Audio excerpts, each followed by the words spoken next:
aujourd'hui nous sommes là pour encore une fois vous expliquer nos revendications.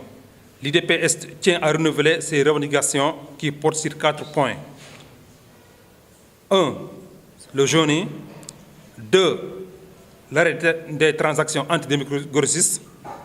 3. Nos remboursements. Et 4. La hausse des prix. Nos actions continuent. Nous avons rencontré plusieurs fois les autorités d'Orange. Nous avons mené des sittings, des manifestations. Nous avons rencontré à 2 reprises les autorités de l'ARTP.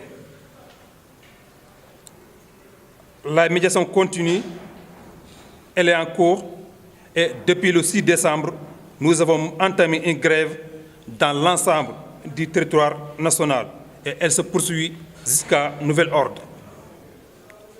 Donc, d'autres actions sont prévues et le vendredi prochain, il y aura une grande manifestation ici à Dakar et dans toutes les régions du Sénégal. Que si rien n'est fait, on va permettre à Orange de faire des choses que même les citoyens sénégalais ne peuvent pas faire.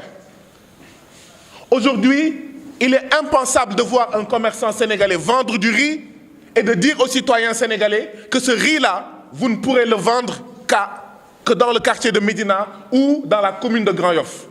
Or, c'est ce que Orange veut nous faire faire. Ce que Orange veut faire faire aux citoyens de ce pays, c'est de leur dire « Je vous vends des produits de télécommunication, je vous vends des CEDO et des cartes de recharge, mais vous ne pourrez pas le vendre en dehors de la commune de Plateau, vous ne pourrez pas le vendre en dehors de la commune de Fatick, vous ne pourrez pas le vendre en dehors de la commune de Mbour. » Ça, c'est inacceptable. Pourquoi c'est inacceptable?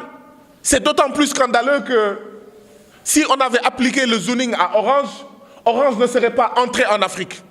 Orange ne serait pas entré au Sénégal.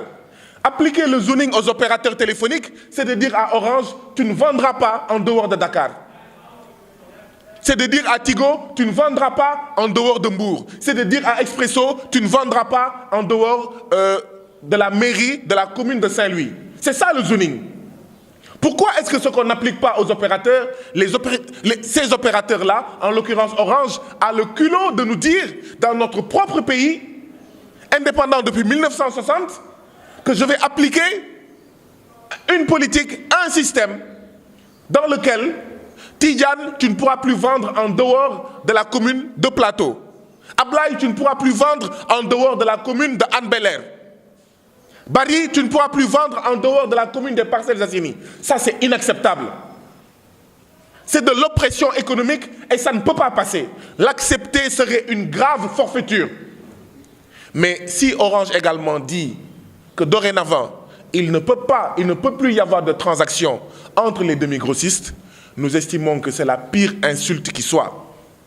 Que Orange vienne dans notre continent, dans notre pays, que Orange travaille avec Brioche Dorée, Orange travaille avec Canal Plus Horizon, que dans notre autoroute à péage, Eiffage travaille avec Total, Auchan travaille avec B6.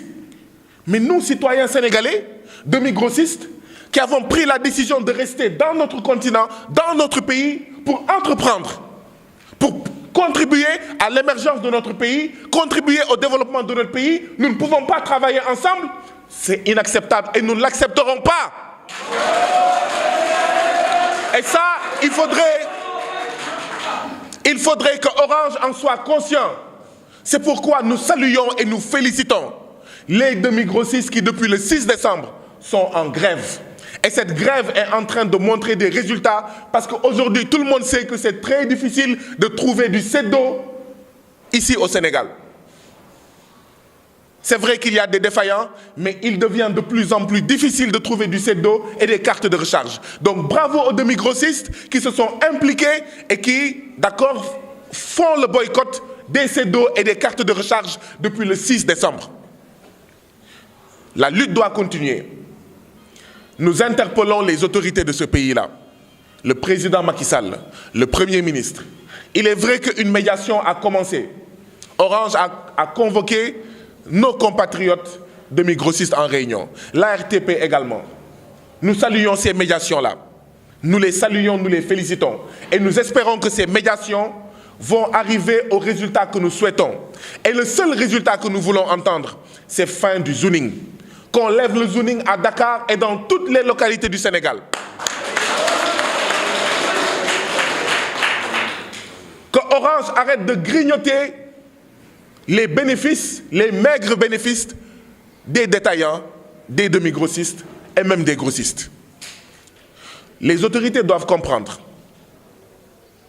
que si elles cherchent un deuxième mandat, elles ne l'auront pas en permettant à Orange d'écraser et de piétiner nos compatriotes demi-grossistes.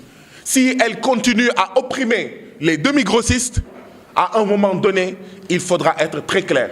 Nous sommes contre ces politiques d'oppression économique de Orange. Et bien sûr, nous serons contre tous ceux qui soutiennent, qui se taisent et qui ne font absolument rien pour empêcher ces nouvelles politiques oppressives de Orange.